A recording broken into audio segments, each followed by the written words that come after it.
Alright, now we have that shot in the memory and we can scrub through the shot. And I want to do now what probably everyone is doing once he starts using SynthEyes for the first time, and that is to press that big green auto button.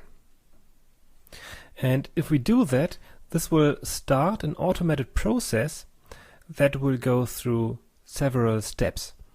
We will have a look at these several steps later. Now let's click that button, and when we do that, it will start computing blips, and these blips are the features that SynthEyes can find in these frames.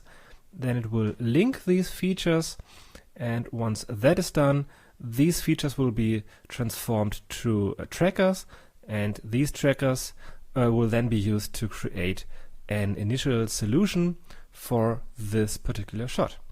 And you can see it is already finished. I couldn't even finish talking about this, so that is very fast. Click OK, and now let's see what we have here. You can see there are a lot of green points, and these green points are the same that we see here as yellow crosses. Actually, these are not green points, these are also crosses, but they are basically the same as these yellow ones here. I want to set this to full screen, and you can do that by clicking on this little thingy here, or by going up here to this menu and change from quad view to camera view. Or you can use a shortcut that I'm using all the time, and that is to press F2. That will bring you to camera full screen.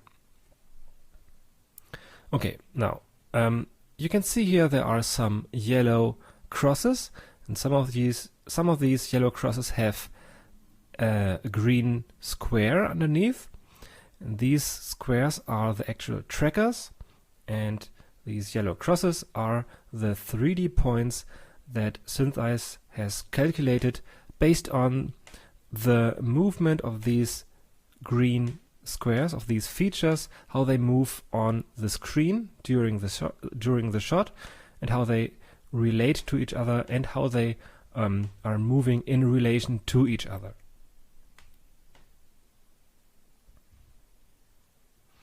And by looking at this, you can see that we probably have a pretty good solution already. And that is because these green squares are staying where they are and are not jumping all over the place. And also these yellow crosses, so the 3D points, are staying where they are, even if they don't have that tracker underneath. And that tells us this is probably a pretty good solution. Now let's go back here to the quad view by changing this from camera to quad, and then have a look at this. You can see here this green camera with a blue camera path that shows us where the camera is moving. And by the way, you can pan around by holding down the middle mouse button, and you can zoom by clicking and dragging the right mouse button.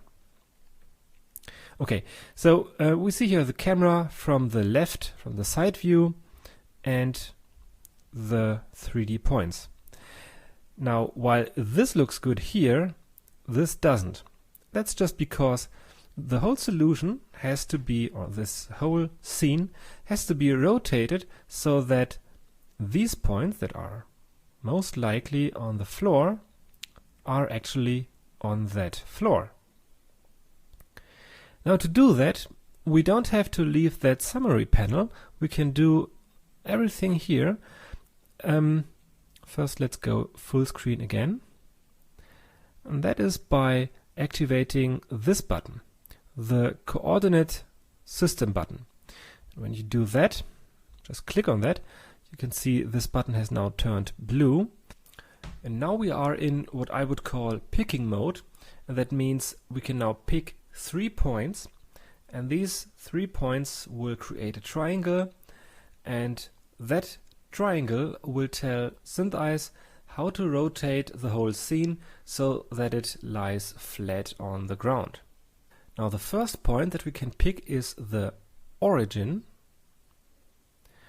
The next point will be the axis, and the third will be the plane point.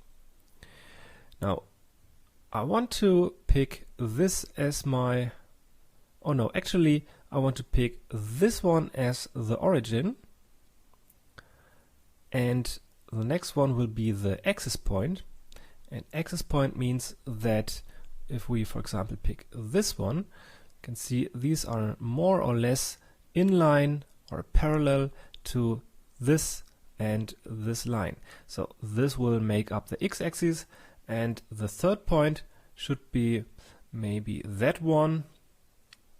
That gives a nice triangle between these 3 points, and then SynthEyes will rotate the whole scene so that it lies on the floor. It's probably a bad idea to use that one as the plane point, because this is very narrow and has not a lot of information. Also, of course, it would be a very bad idea to use that one because that is not on the floor.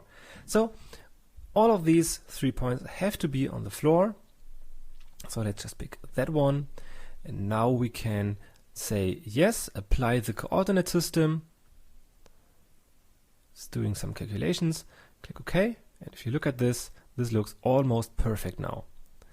Let's zoom in here. You can see all these points are really flat on the floor, and we have this wall in the background really parallel to the x-axis, and we have that wall.